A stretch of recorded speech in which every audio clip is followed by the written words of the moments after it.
তেলে ভাজা পুলি তো আমরা কম বেশি সবাই খেয়েছি, কিন্তু এরকম সেদ্ধ করা পুলি কি তোমরা কোনোদিন খেয়েছো? তো শাশুড়ি মা আমাকে বললো যে আজকে সেদ্ধ করা জামাই পুলি খাওয়াবে। আমি তো খুবই এক্সাইটেড ছিলাম যে কেমন হবে খেতে। আমরা দুজন মিলে কিন্তু বানাতে বসে গেছিলাম। হঠাৎ করে মা বললো যে তুমি আজকে ভিডিও করবা না। আমি তারপরে ফোনটা নিয়ে আসলাম, কিন্তু তো অর্ধেক তো হয়ে গেছে প্রায় বানানো। এখানে নারকেল, তারপরে গুড় দিয়ে মারা হয়ে গেছে, তারপরে ডো তৈরি হয়ে গেছে।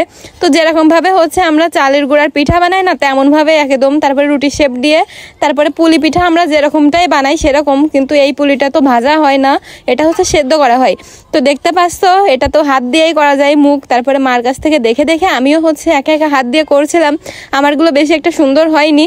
তো মা দেখতে পাচ্ছ যে কেমনভাবে গোল গোল করা হয়ে গেছে, গোল করে রুটির মতো চাপ দিয়ে শেপ করে তারপরে হচ্ছে ভিতরে নারকেলের পুরটা দিয়ে তারপরে মুখগুলো ভালো করে আটকে দিচ্ছে এপাশ ওপাশ ঠিকভাবে। আর এটা কিন্তু তেলে ভাজার সময় অনেক সময় মুখটা খুলেও যায়, সেদ্ধ করার সময় আলতোভাবে সেদ্ধ করতে হয় যাতে মুখটা না খুলে। তো আমি তো খুবই সত্যি কথা বলতে এক্সাইটেড ছিলাম এটা কেমন হবে। আমি কোনোদিন খাইনি, এবারই প্রথম খাচ্ছি, তাও মার হাত থেকে। তো চলে আসলাম রান্নাঘরে এসে দেখো আমরা তো ডালা সাজানো হয়ে গেছে। এখন জলটাও দিয়ে দিচ্ছে, জলের ভিতর হচ্ছে হালকা করে লবণ দেবে। লবণ দিয়ে তারপরে জলটা একটু গরম হয়ে গেলে, ফুটন্ত হয়ে গেলে তারপরে মা হচ্ছে দিয়ে দেবে। দেখতে পাচ্ছ এক একটা করে এখন ছেড়ে দেবে জলের ভিতর। আর হ্যাঁ, তোমরা যদি কখনো এই পিঠা খেয়ে থাকো আমাকে কিন্তু কমেন্টে জানাতে একদমই ভুলবে না, আর বলবে যে কেমন হয়েছে পিঠা বানানো। আর এই পিঠা বানাতে তেমন কোনো ঝামেলা নেই, আমার কাছে যা মনে হয় আরো সহজ সহজ হাত দিয়ে করা যায়। তো যাই হোক, সবগুলো দিয়ে হচ্ছে মা হচ্ছে ঢাকনা দিয়ে দেবে, ঢাকনা দিয়ে 4-5 মিনিট মতো জাল করে নেবে।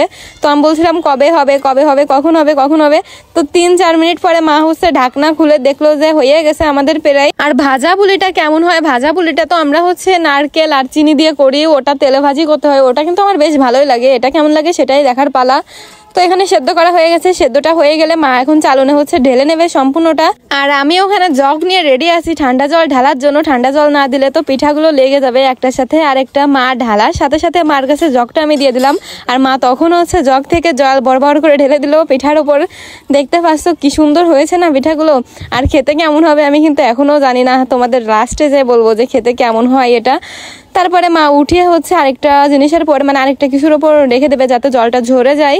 তো আর কি, তারপর জলটা ঝরা হয়ে গেলে তারপর পিঠাগুলো একটা থালায় করে ভালো করে সাজিয়ে নিচ্ছে। এটা এখন ফ্যানের তলে দিয়ে রাখবো, ফ্যানের তলে দিয়ে ঠান্ডা হলে তারপরে আমরা টেস্টিং করে আপনাদের ফলাফল দিব। তো যাই হোক, সবগুলো আমরা উঠিয়ে নিচ্ছি। একটা দেখতে পাচ্ছ যে ফেটে গেছে, আমি হয়তো বা ওটা বানিয়েছিলাম যার কারণে ফেটে গেছে। যাই হোক, তো তোমরা কিন্তু কমেন্টে জানাবা। আর তারপরে মাকে বলছি দাও, আমিও একটু দুটো করে আমি উঠিয়ে দিচ্ছি যেহেতু গরম ছিল।